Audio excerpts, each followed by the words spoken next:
가장 큰 호수가 어떤 호수인 줄 아십니까? 어디인 것 같아요? 가장 큰 호수. 제가 검색을 해보니까 충주호가 가장 크대요. 이제 갔다 오신 분은 이제 그 크기가 이제 생각이 나실 텐데, 얼마나 큰가 하면 충주, 제천, 단양이 다 이 호수에 걸쳐 있다는 것입니다. 여기는 경치가 참 좋아요. 주변에 월악산도 국립공원도 있고 단양 팔경 하면 참 멋있는 곳입니다. 말씀 준비하면서 드는 생각, 그 사진들을 딱 보면서 드는 생각이, 우리 교회가 보면 봄에도 뭐 체육대회나 이런 행사들이 있고, 그리고 가을에 되면 꼭 야유회를 이렇게 가는데 그냥 드는 생각이었어요. 야, 우리 가을 야유회 충주호로 갔으면 좋겠다. 가서 단풍 탁 들 때 충주호 유람선 타고 성도들끼리 같이 이렇게 쫙 돌면서 봤으면 좋겠다, 그런 생각을 했습니다. 마음 가운데 코로나19 빨리 끝나서 좀 그런 시간들 우리 교회 많이 있었으면 좋겠다, 그런 생각으로 기도를 했습니다. 그러면 전 세계에서 가장 큰 호수는 어디인가 찾아봤더니 카스피해라고 합니다. 얼마나 큰지 그냥 뒤에 호수가 아니라 그냥 호가 아니라 해, 바다라고 해요. 여기는 네 나라가 이제 이렇게 걸쳐져 있는데, 이란, 카자흐스탄, 러시아, 아제르바이잔이라는 나라가 걸쳐 있을 만큼 커요. 크기는 우리 남북한 합친 크기의 1.5배나 된다고 해요. 그러니까 뭐 거의 상상할 수 없는 호수죠. 그러면 이스라엘에서 가장 큰 호수는 어디일까요? 정답은 오늘 우리가 읽은 본문 1절에 나온 호수입니다. 여기에 보면 디베랴 호수라고 나와요. 굉장히 생소한데 이 호수는 사실 어떤 곳이냐면 갈릴리 호수의 다른 지명 이름을 여기에 쓴 것입니다. 그러니까 성경에 보면 가끔 유대인들이 어떻게 성경을 기록하냐면 갈릴리 호수라고 기록을 하기도 하다가, 때로는 자기들이 갈릴리 바다에서라고 이렇게 기록하기도 해요. 왜 바다라는 명칭을 붙일까? 크기도 크기지만 여기가 특징이 하나 있습니다. 제가 가서 보니까 어떤 특징이 있냐면 파도가 쳐요. 그러니까 원래 호수하면 특징이 뭐죠? 잔잔해야 돼요. 그런데 여기는 계속 파도가 오는 거예요. 마치 동해바다, 서해바다처럼. 왜 그런가 했더니 그게 지리학적으로 그 바람 골짜기래요. 그러니까 옆에 지대가 높고 거기는 이제 호수가 낮으니까 거기로 이제 바람이 드나드는 골짜기여서 파도가 그렇게 치는 거예요. 높을 때는 최고 2m까지 파도가 호수인데 친다고 할 정도입니다. 그래서 여기를 바다라고 합니다. 그런데 오늘 이 갈릴리 호수, 바다라고 불리는 이 큰 곳에서 어떤 큰 일이 일어납니다. 어떤 일이 일어났는가? 말씀을 보니까 3절에 베드로가 이런 말을 해요. 시몬 베드로가 나는 물고기 잡으러 가노라 하니, 여기서 그들은 6명의 제자들입니다. 우리도 함께 가겠다라고 하면서 고기를 잡으러 가는 거예요. 그런데 이게 그냥 놀러 간 게 아니라, 취미로 간 게 아니라 밤새도록 거기서 고기를 잡습니다. 여기서 여러분은 이상한 점 느끼지 않습니까? 뭐가 이상합니까? 이 본문에서 뭐가 지금 큰일입니까? 잘 못 느끼시겠죠? 제자들이 물고기를 잡는 게 이상하고 큰일인 거예요. 왜요? 제자들은 원래 어디에 있어야 돼요? 지금? 예루살렘, 아니면 예수님하고 함께 있어야 되는데, 이들이 지금 갈릴리 호수라는 곳에 있고 또 거기에서 뭘 하냐면 고기를 잡는다는 것입니다. 원래 예수님의 제자들 가운데 대표적인 4명, 베드로, 안드레, 야고보, 요한은 원래 어부였어요. 그러나 이 어부의 삶은 언제 끝났냐면 3년 전에 이미 끝난 일입니다. 이들은 이미 은퇴를 했습니다. 왜냐하면 예수님이 이들을 찾아오셔서 이렇게 말씀하셨어요. 뭐라고 하셨냐면 내가 너희를 사람 낚는 어부가 되게 하리라.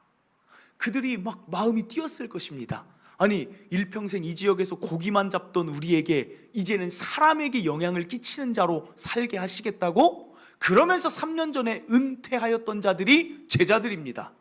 그런데 오늘 고기를 잡고 있습니다. 그리고 지금 시기가 언제냐? 요한복음 21장, 사복음서 마지막 장은 어떤 게 나오냐면 부활하신 이후의 일들이 나옵니다. 그러니까 요한복음 21장은 지금 예수님이 부활하신 이후예요. 제자들은 이미 부활하신 예수님을 이전에 2번을 만났습니다.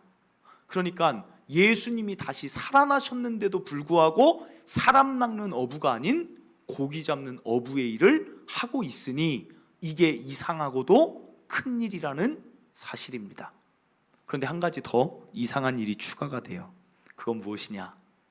어부로서 밤새 고기를 잡으려 했는데 보니까 고기를 저기 보면 그날 밤에 아무것도 잡지 못하였다. 여러분 낚시해 보신 적 있습니까?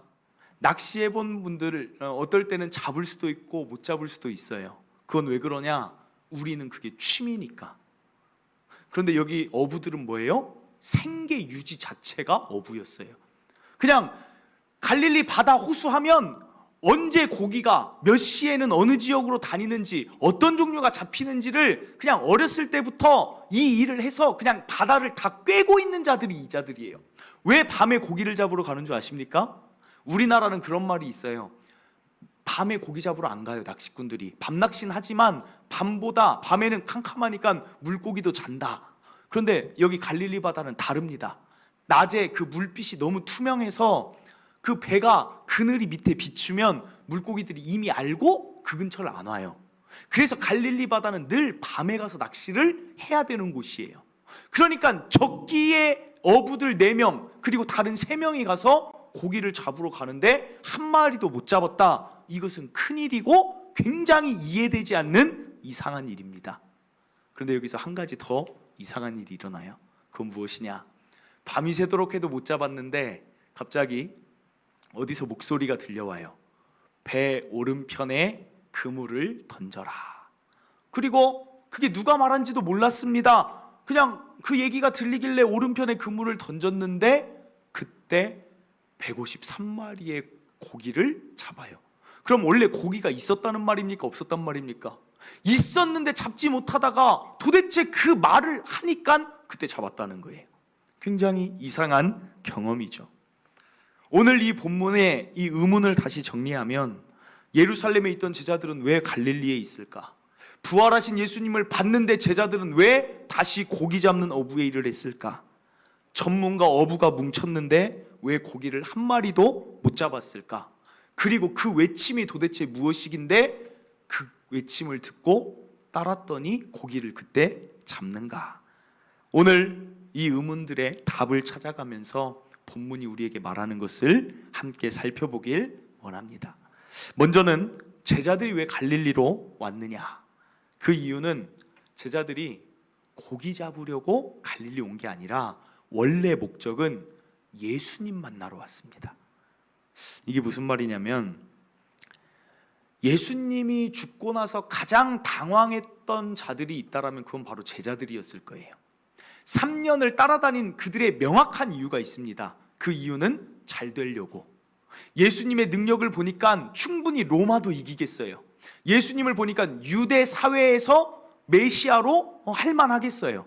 사람도 고쳐요. 오병이어도 해요. 가르침도 탁월해요. 그래서 따라다녔는데 어떻게 돼요? 어느 날 갑자기 죽어요. 그러니까 제자들이 너무 당황스러웠을 거예요. 아니 도대체 3년 따라다닌 게 뭐지? 그런데 여기서 3일 뒤에 또 당황스러운 일이 벌어져요. 그 죽었던 예수님이 다시 살아나셔서 자기들 앞에 나타난 거예요. 당황했지만 그들은 기대감도 들었을 것입니다. 야, 이분은 도대체 뭘까? 죽었는데도 다시 살아나서 이제는 무슨 일을 할까? 기대감이 들었을 거예요. 그런데 여기서 당황스러운 일이 벌어지는데 그 예수님이, 다시 살아나신 예수님이 아무것도 안 하세요. 로마에게 복수도 하지 않아요. 유대 사회를 다시 내가 이렇게 메시아로 구원자로 우뚝 서지도 않아요. 그리고 또 하나는 이전에는 같이라도 있었는데 지금은 같이 있지도 않고 어디 있는지도 몰라요. 그러니까 제자들 입장에서는 혼란스러운 것입니다. 이걸 도대체 어떻게 하면 될까? 우리가 이분을 계속 따라다녀야 되는지 아니어야 되는지 그거에 대한 생각이 듭니다. 그때 생각이 났습니다. 예수님이 십자가에 달리기 전에 이런 말씀을 하셨습니다. 마태복음 26장 32절. 내가 살아난 후에 너희보다 먼저 갈릴리로 갈 것이다. 제자들이 왜 갈릴리로 갔냐면 이제는 예수님을 찾아간 거예요. 물어보고 싶습니다. 예수님, 우리가 당신을 따라다녀야 됩니까? 당신의 목적은 무엇입니까? 당신이 이제 하고 싶은 일은 무엇입니까? 뭔가 이야기를 듣고 물어보기 위해 갈릴리에 갔는데, 갈릴리에 가서 보니까 어때요? 예수님이 없어요. 찾는데 찾아지지가 않아요. 보이지가 않아요. 그 상황에서 베드로가 이야기하는 것입니다. 나는 물고기 잡으러 가겠다. 그러니까 이 말은 어떤 말이에요? 여기에 담긴 의미는 무엇입니까? 깊은 낙심입니다. 예수님 따라다녔더니 특별한 게 없다. 내 3년이 오히려 아깝다. 나 이제 예수 제자 안 할 것이다 라는 그 선포가 나 물고기 잡으러 간다입니다. 나머지 6명의 제자들도 동일한 마음을 가져요. 나도 같이 가자. 즉 한마디로 표현하면 이들은 신앙을 떠나자 결단하고 지금 원래의 삶으로 돌아간 것입니다. 그런데 여기서 이제 오늘 본문은 중요합니다. 이들이 예수님 더 이상 제자 안 합니다. 나 떠납니다. 물고기 잡으러 합니다 하고 배로 갔어요. 그런데 그때 어떤 일이 벌어집니까? 신앙을 떠난 그들에게 3절입니다. 다시 보면 나는 물고기 잡으러 가노라 하니 그들이 우리도 함께 가겠다 하고 나가서 배에 올랐으나 그날 밤에 아무것도 잡지 못하였다. 오늘 본문은 이게 핵심이에요. 이게 예수님 제자 안에 했는데 그들은 아무것도 잡지 못했다. 이 말씀이 어디에 동일한 표현이 나오냐면 요한복음 15장 5절에 나옵니다. 나는 포도나무요 너희는 가지니 저가 내 안에 내가 저 안에 있으면 이 사람은 과실을 많이 맺나니 나를 떠나서는 너희가 아무것도 할 수 없음이라. 포도나무 너무 쉬운 이야기예요. 포도나무 가지가 포도나무에서 뚝 떨어져 나오면 더 이상 그 가지는 열매를 맺을 수 없다는 것입니다. 영어로 말하면 뭐라고 할 수 있어요? 저기에 영어 단어가 nothing이에요. nothing. 아무것도 할 수 없다. 예수님은 이미 제자들에게 요한복음 15장에서 말씀하셨어요. 너희가 나를 떠나는 그 순간 너희는 이제 아무것도 할 수 없어. 아무것도 거둘 수 없어. nothing이야 너희의 삶은. 그런데 제자들이 그걸 잊어버렸어요. 그리고 정말 떠나봤더니 그 말씀대로 확인을 시켜주십니다. nothing이 된다는 거예요. 저는 오늘 이 제자들에게 말씀하신 이게 누구에게 적용되느냐? 바로 오늘을 살아가는 오늘의 예수의 제자라고 불릴 수 있는 저와 여러분에게 동일하게 적용되는 말씀인 줄 믿습니다. 오늘 기억할 첫째는 이것입니다. 여러분 삶의 머리에 그냥 아예 딱 새겨 놓으세요. 첫째는 하나님 떠나면 nothing이다. 내 삶은 하나님 떠나면 아무것도 아니다. 오늘 여기서 예배를 드리든 영상으로 드리든 그 성도 여러분들은 이미 한번 예수님이라는 분이 나의 창조주고 나의 구원자라는 것을 아는 자는 이미 포도나무와 가지의 관계로 연결되어 있다는 것을 아셔야 돼요. 그냥 그 관계로 하나님이 설정이 되어집니다. 그런데 떠나면 아무것도 아니라는 거. 그런데 이걸 모르는 성도들이 참 많아요. 자신들의 삶에 하나님이 잠시 안 보여요. 잠시 하나님의 일하심이 안 느껴져요.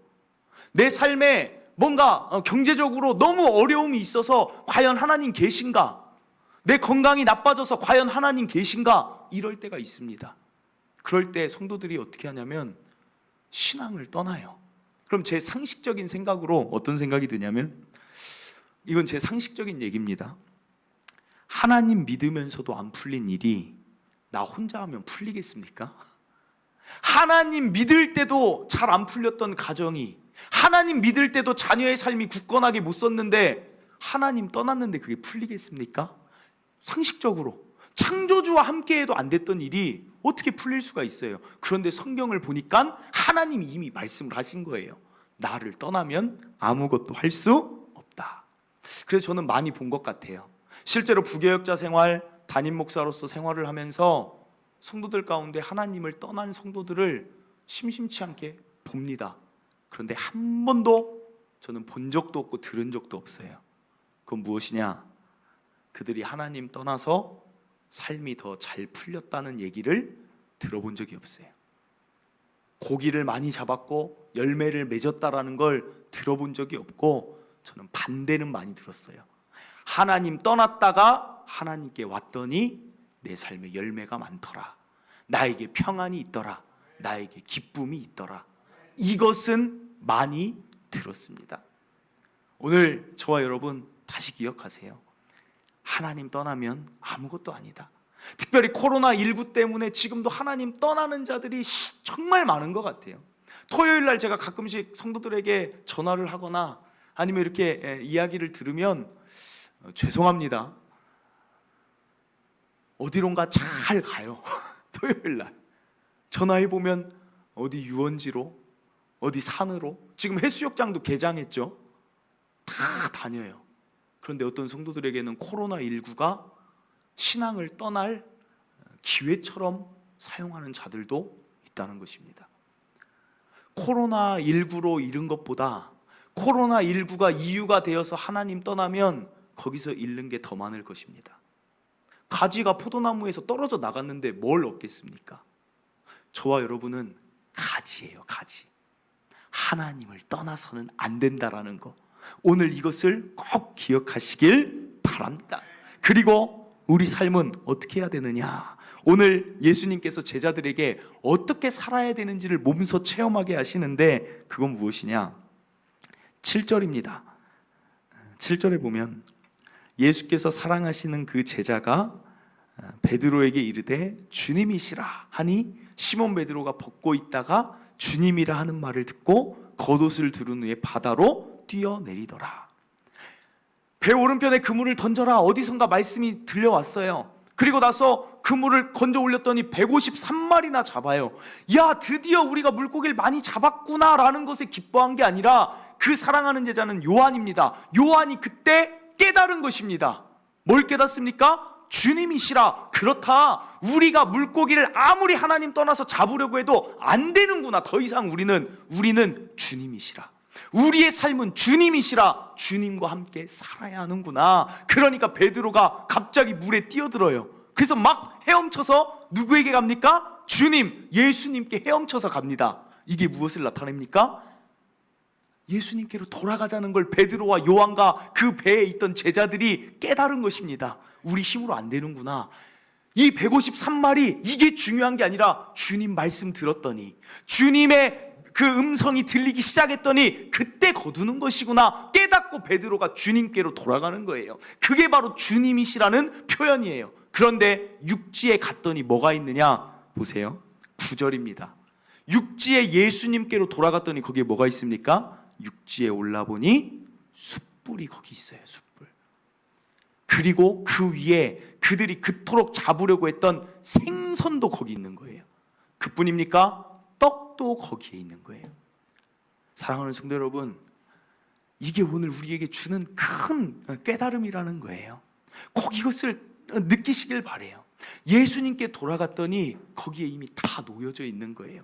우리에게 필요한 모든 게 놓여져 있다라는 것입니다. 오늘 기억할 둘째는 무엇이냐? 하나님 떠나면 nothing이지만 하나님과 함께하는 자에게는 everything, 다 하나님이 주신다는 것입니다. 사랑하는 성도 여러분, 이들에게 가장 필요한 게 무엇이었을까요? 밤이 새도록 고기를 잡지만 고기를 못 잡은 이들에게 가장 필요한 건 조반이었을 것입니다. 12절 보세요. 예수께서 이르시되 와서 조반을 먹으라. 조반이 뭐예요? 아침 식사예요. 밤새 힘을 쓴 자는 배가 고파요, 기력이 떨어져요, 추워요. 그런데 그들에게 뭘 줍니까? 조반을 준다는 거예요. 조반. 가장 너희에게 필요한 것을 나에게 왔을 때 너희는 채움을 받을 수 있다. 몸이 추워요, 숯불이 여기 있다. 13절 보세요. 예수께서 그들에게 어떻게 합니까? 제자들이 움직이게 하지 않습니다. 예수께서 가셔서 떡을 가져다가 그들에게 주십니다. 일일이 주십니다. 예수께서 가셔서 생선도 그와 같이 그들에게 주십니다. 사랑하는 성도 여러분, 우리 예수님, 우리 하나님은 여러분에게 뭐가 있어야 될지를 다 아세요. 예수님께 붙어만 있으면, 포도나무 가지가 포도나무에만 있으면 영양분과 물은 그냥 알아서 공급이 되는 것입니다. 내가 열매를 맺는 게 아니라 물과 영양분이 공급받으면 가지는 그냥 열매가 맺혀지는 것입니다. 수동태예요, 수동태. 내가 열매를 맺는 주어가 아니라 나는 그냥 붙어 있으면 열매는 맺혀지게 하시는 거예요. 왜 포도나무로 비유한 줄 아세요? 포도나무 농사를 해보신 분은 아는데 포도나무가 가장 병충해에 약하고 가장 포도 그 농사가 잘 되기가 힘든 게 포도나무래요. 그래서 예수님이 더더욱 포도나무에 우리를 비유한 거예요. 열매를 정말 맺기 어렵고 농부의 손이 많이 들어가야 되고 여러 가지 병충해를 제거해줘야 열매를 맺는데 가지가 할 일은 하나도 없어요. 그냥 붙어만 있으면 하나님이 농부 되셔서 때 되면 비 주고 때 되면 거름 주고 때 되면 나무가 알아서 영양분 공급해 주는 게 저와 여러분이 살아갈 그리스도인의 삶의 모습이 이거라는 것입니다. 사랑하는 성도 여러분, 제가 이 말씀을 보면서 정말 간절히 바라는 게 어떤 성도들을 보면 열심히 살아요. 베드로처럼 밤이 새도록 수고하는데 조반을 못 먹어요. 그에게는 뭐가 없습니까? 예수님이 없어요. 배 오른편에 금을 던지라는 예수님이 없어요. 고기 숯불과 고기를 구워주시는 예수님을 못 보고 여전히 내가 잡을 거야 하고 사는 거예요. 만약에 오늘 베드로가 요한이 거기 7명의 제자가 배 오른편에 그물을 던졌는데 153마리를 건졌어요. 그리고도 만약에 계속해서 나는 더 벌 거야 하면 더 좋은 이 누림이 없다라는 거예요. 여러분 어떻게 살길 원하십니까? 153마리는 하나님이 주실 때 되면 주시는 거예요. 그게 중요한 게 아니라는 거예요. 그냥 하나님과 함께 하면 모든 것을 주신다는 거예요. 사랑하는 성도 여러분, 공급받으면서 사세요. 내가 공급하면서 내가 만들어내면서 살지 마세요. 그게 가장 힘들고 어려운 삶입니다. 조반을 챙겨주실 때 먹으세요. 그러면 우리 신앙생활에 중요한 팁이 나옵니다. 오늘 본문에서 그건 무엇이냐? 셋째로 기억할 것은 무엇이냐? 신앙생활은 기다리는 거예요. 생각해 보세요. 오늘 베드로와 제자들이 이런 과정을 겪어서 깨달았지만 하루에 불과했지만 저와 여러분의 신앙은 생활입니다. 긴 세월을 살아가요. 이 원리를 삶에 적용을 해야 돼요. 베드로와 요한과 7 제자가 갈릴리에 왔습니다. 예수님이 갈릴리에 먼저 와 계신다고 했어요. 그리고 이전에 2번도 어떻게 했냐면 예수님이 찾아오셨어요. 마가의 다락방에 그들이 모여 있는데 그냥 예수님이 찾아오셨어요. 그리고 도마가 그때는 없어서 예수님이 정말 살아있다는 걸 못 믿으니까 예수님이 도마를 위해 찾아오셨어요. 이게 신앙의 기본이라는 거예요. 내가 있는 곳에서 아무 일도 일어나지 않고 때론 의심이 있을 수 있고 힘들어도 기다리시길 바랍니다. 갈릴리에 예수님이 계십니다. 그러면 갈릴리에서 이 제자들이 뭘 하면 되냐면 기다리면 됐어요. 나 이제 신앙 떠날래 할 게 아니라 그냥 갈릴리에 석양을 보면서 야 우리 예수님 어디 있는지 못 찾겠는데 그냥 예수님 오실 거야. 예수님 오실 거니까 저기 갈릴리 카페 가서 우리 아포가토 하나 먹을까? 카페라떼 하나 먹을까? 아이스 아메리카노 하나 먹을까? 하고 기다리면 예수님이 때가 되면 조반 먹어라 하고 찾아오시는 거예요. 그게 신앙입니다. 어려운 일이 있어요? 하나님 떠날 게 아니라 그 자리에서 동일하게 예배하고 기도하고 찬양하고 기다리고 있으면 예수님이 여러분의 삶에 오시는 것입니다. 그래서 신앙의 고수들은 다 이 기다림에 대해 이야기해요. 바울이 말합니다. 로마서 5장 3절 4절. 다만 이뿐 아니라 우리가 환난 중에도 즐거워하나니 이는 환난은 인내를, 인내는 연단을, 연단은 소망을 이루는 줄 알미로다. 환난 당한 자가 어떻게 즐거워해요? 그러나 기대하라는 거예요. 기대하며 기다리면 즐거워할 수 있습니다. 아, 이 환난 나에게 왔구나. 그런데 이걸 하나님이 또 어떻게 넘어가게 하실지 기다리는 자, 하나님을 기다리는 자는 언제나 그 안에 기쁨이 있습니다. 어려워도 기쁨이 있어요. 왜요? 하나님이 이기게 하실 거니까. 그러니까 환난 중에 즐거워하면서 뭐 하라는 거예요? 인내, 기다려라. 연단은 무엇입니까? 기다리고 또 기다려봐라. 그러면 소망으로 바뀐다. 그러니까 우리는 그냥 기다리는 거예요. 환난이 와도. 그리고 다윗도 말합니다. 다윗이 시편 37편 7절에서 9절. 여호와 앞에서 잠잠하고 참고 기다리라.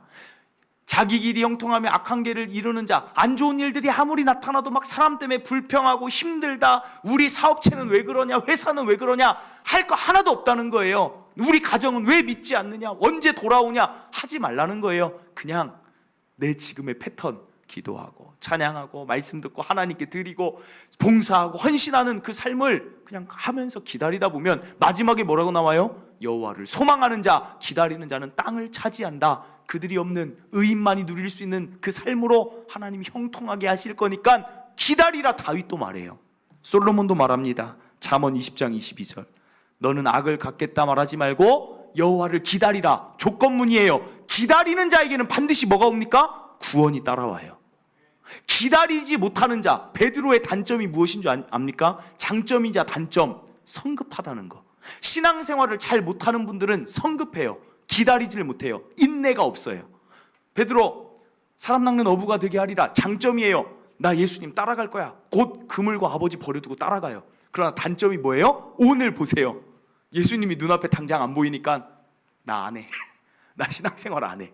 성급한 자가 밤새도록 고생하는 거예요. 기다리라. 그러면 구원한다. 하나님이 직접 말씀하신 게 있습니다. 하박국 2장 3절. 이 묵시는 정한 때가 있나니 그 종말이 속히 이르겠고 결코 거짓되지 아니하리라. 비록 더딜지라도 기다리라. 우리 입장에서는 하나님의 일하심이 너무 더뎌요. 왜 빨리 안 해주시지? 왜 구원을 빨리 안 해주시지? 우리 가정의 자녀 왜 빨리 안 해주시지? 내 사업의 문이 왜 이렇게 빨리 안 열리지? 코로나19 왜 빨리 안 끝나지? 그러나 더딜지라도 기다리라. 기다리는 자에게는 지체되지 않고 반드시 응함이 있다는 것입니다.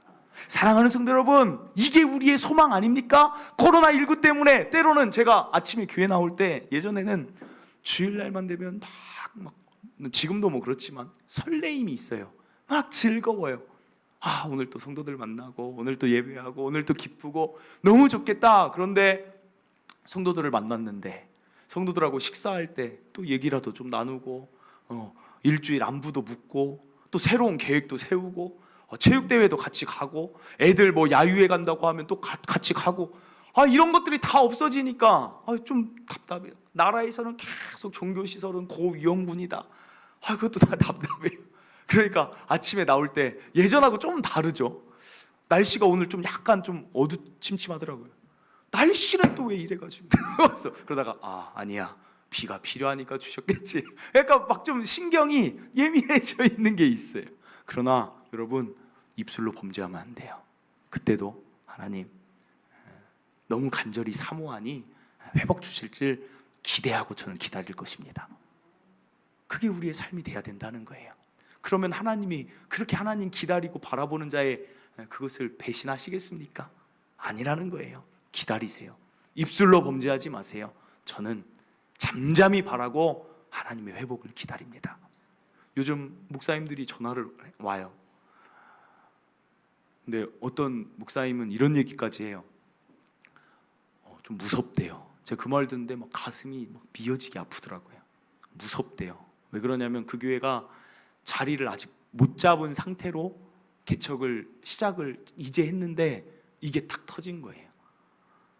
그러니까 3월, 4월까지는 어떻게든 아무튼 이제 재정적인 부분이겠죠. 막 어떻게든 막 버티고 여기까지 왔는데 5월 됐는데 6월 되고 이러니까 또 더 사회적 거리두기 강화 뭐 이러니까 이제는 무섭다는 거예요. 내가 혹시 이런 거겠죠. 이제 이걸 못 하고 이제 될까? 막 이런 생각까지 무섭다는 거예요. 제가 그 말 듣는데 막 마음이 아프더라고요. 그냥 그 목사님께 우리 기다립시다. 하나님의 일하심이 반드시 있을 거니까 더 기도하고 우리 믿고 기다립시다. 목사님 힘내시고 기다립시다. 그거밖에는 뭐 우리가 할 게 없는 거예요.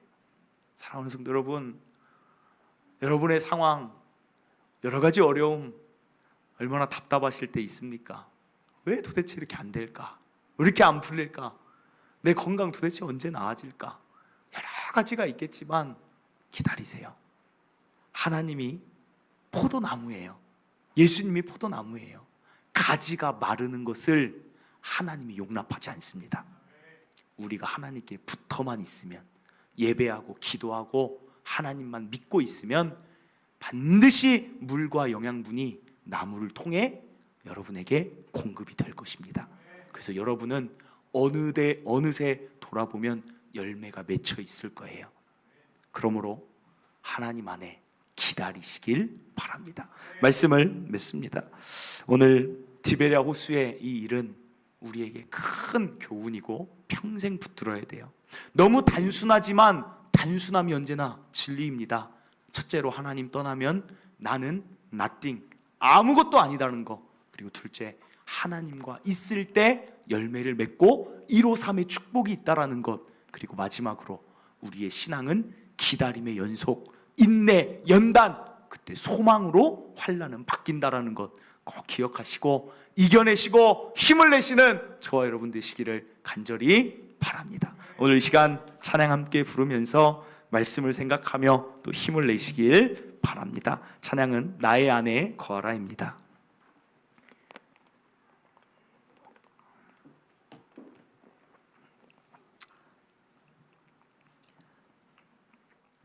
이 찬양의 가사가 참 하나님이 여러분에게 하시는 말씀이에요. 이게 어떤 성도가 작사한 것 같지만 저는 이 모든 찬양에도 하나님의 메시지로 이게 다 기록됐다고 믿습니다. 오늘 여러분에게 하나님이 주시는 사랑의 메시지입니다. 함께 찬양하겠습니다.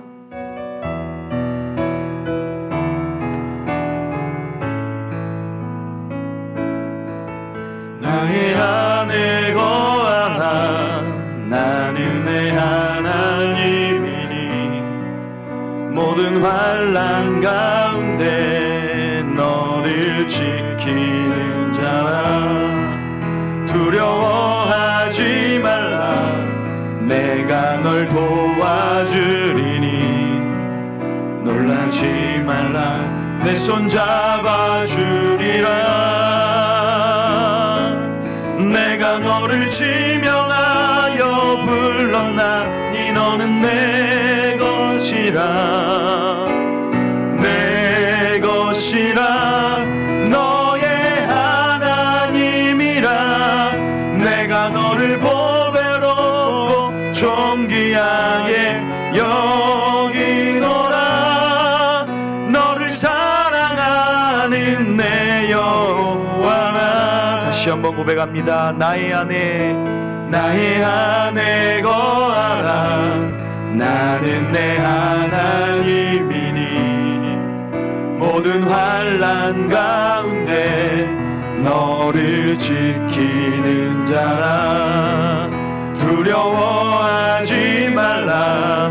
내가 널 도와주리니 놀라지 마라. 내 손 잡아주리라. 내가 너를 지명하여 불렀나니 너는 내 것이라. 내 것이라. 너의 하나님이라. 내가 너를 보배롭고 존귀하게 여기노라. 너를 사랑하는 내 여호와라. 다시 한번 내가 너를 지명하여 불렀나니 너는 내 것이라. 내 것이라. 너의 하나님이라. 내가 너를 보배롭고 존귀하게 여기노라. 너를 사랑하는 내 여호와라. 아멘. 사랑하는 성도 여러분, 참 이상하게 우리는 힘들고 어려우면 가장 먼저 신앙을 내려놓으려고 할 때도 있습니다. 하나님께 서운한 거죠.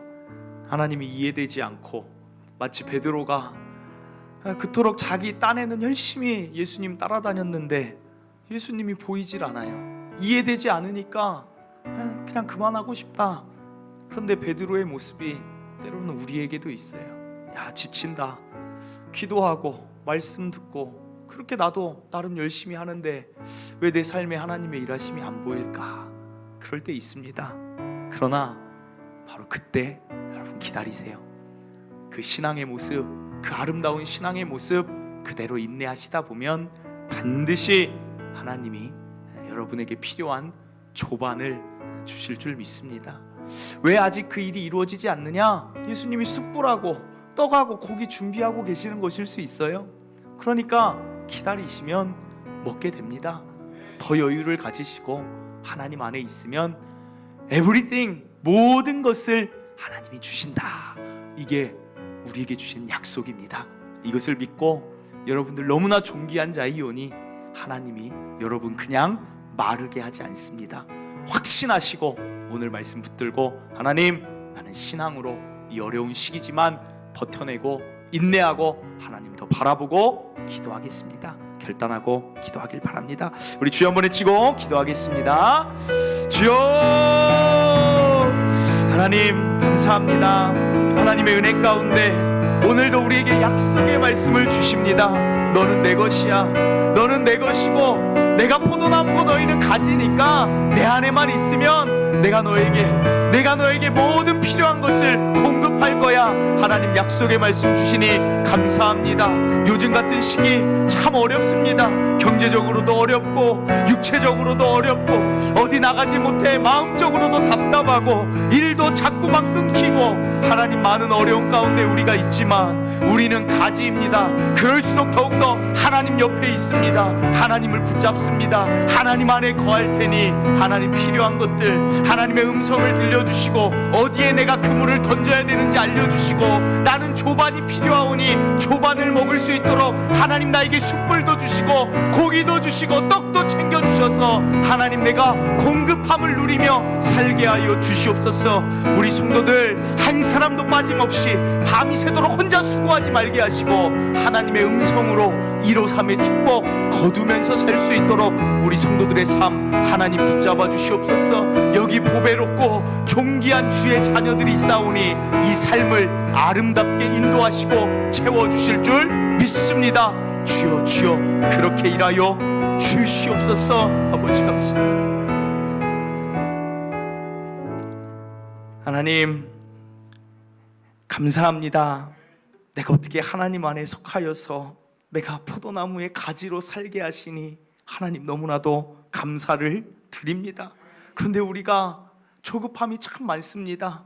때로는 너무 성급해서 자꾸만 우리 스스로 열매를 맺으려고 합니다. 그러나 오늘 다시 기억합니다. 우리는 가지이기에 포도나무에 붙어있고 기도하고 말씀 듣고 찬양하고 이 삶을 살다 보면 하나님이 열매 맺게 하실 때가 반드시 옴을 기억하며 살게 하여 주시옵소서. 한 명도 코로나19가 핑계가 되고 이유가 돼서 하나님 떠나서 더 고생하고 가지가 발로 밟히고 불에 태워지는 일 없게 하여 주시옵소서. 하나님 듣게 하여 주시옵소서. 내가 배 어디에 그물을 던져야 되는지 하나님께서 오른편에 던지라는 그 말씀을 들을 줄 아는 귀가 있게 하여 주시옵소서. 하나님 여유 있게 하셔서 기다리고 필요한 조반을 공급받으며 사는 삶 한 성도도 빠짐없이 그런 삶을 살게 하여 주시옵소서. 지금의 모든 어려움 환난은